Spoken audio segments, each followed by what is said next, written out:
প্রভাত নমস্কার বন্ধুরা, আমি সুতপা। আপনারা দেখছেন মিত্রিস কিচেন। সামনেই নববর্ষ, 1 জানুয়ারি। প্রত্যেকেরই কিছু না কিছু নতুন নিত্য নতুন খেতে ইচ্ছে করে। তো আমি এক এক করে কিছু আপনাদের আইটেম বানাবো। তার মধ্যে আজকে একটা রেসিপি চিংড়ি মাছের মালাইকারি নারকেলের দুধ দিয়ে। চিংড়ি মাছের মালাইকারির জন্য আমি নিয়েছি চিংড়ি মাছ, প্রমাণ সাইজের চিংড়ি মাছ নিয়েছি আমি। আর ইনগ্রিডিয়েন্টস বলে দিই, নারকেলের জন্য, দুধের জন্য নারকেল নিয়েছি, মালাইটা বের করে নেবো আমি।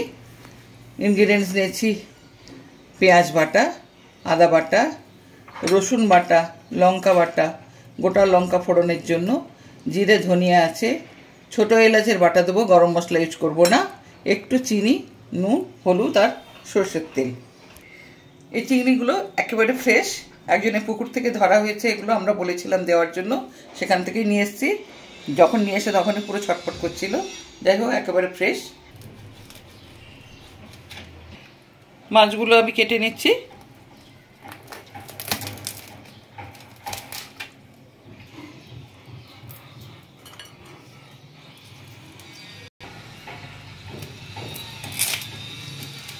মধ্যে নোংরাটা এখানেই থাকে, এটা এইভাবে টেনে বের করে নিতে হয়। পুরো জলে ধুয়ে নিচ্ছি আমি, পেটগুলো একটু পরিষ্কার করে ধুয়ে দিচ্ছি।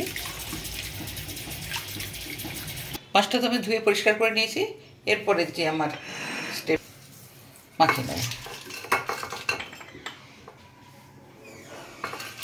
নারকেল থেকে এবার আমি দুধটা বের করে নেব। প্রথমে নারকেলগুলো আমি একটা পাত্রতে ঢেলে নিব। হাত দিয়ে কচলে কচলে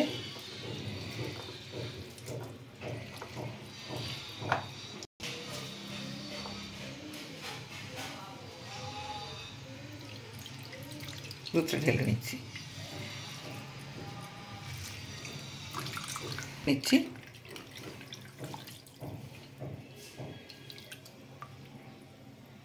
আমার গরম হয়ে গেছে, অল্প তেল দিয়ে আমি মাছটা সাঁতলে নেব।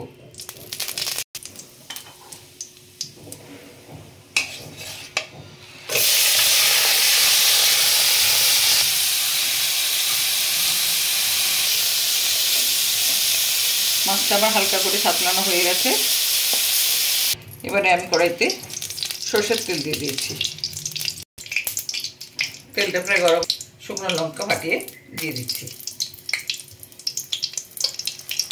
একটু হলুদ দিচ্ছি, মশলাটা যাতে না ছিটিয়ে আসে সেজন্য আমি প্রথমে দিচ্ছি পেঁয়াজ বাটা।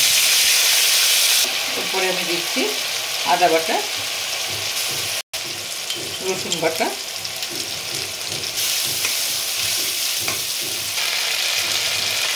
কাঁচা গন্ধটা চলে যায়।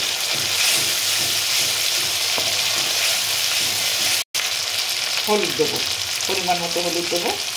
জিরে ধনে একসঙ্গে গুঁড়ো দেবো আমি। এরপরে দেবো লঙ্কার গুঁড়ো,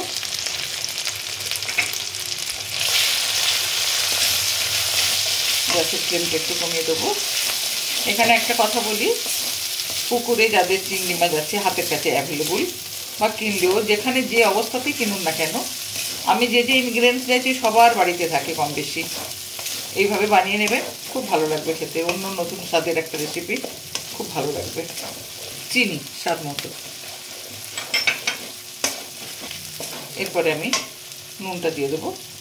মাছে নুন আছে, তরকারিতে পরিমাণ মতো নুনটা দেবো। ভাজা হয়ে গেছে, পুরো তেল ছেড়ে দিয়েছে চারদিকে, কালারটা পুরো চেঞ্জ হয়ে গেছে। এরপরে জলটা দেবো, নারকেলের দুধ। আর কোনো এক্সট্রা জল আমি অ্যাড করবো না।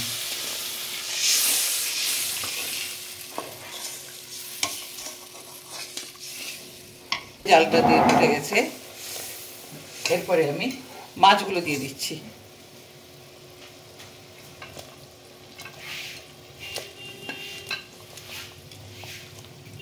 একবারে দিয়ে দিচ্ছি ছোটো এলাচের বাটা।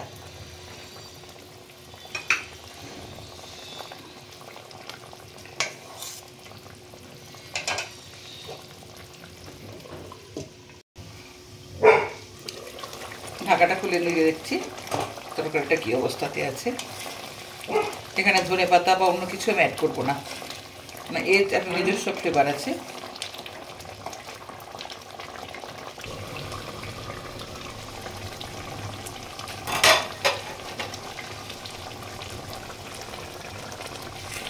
তরকারিটা আমার হয়ে গেছে, এবার আমি ঢেলে নেবো ভাতে।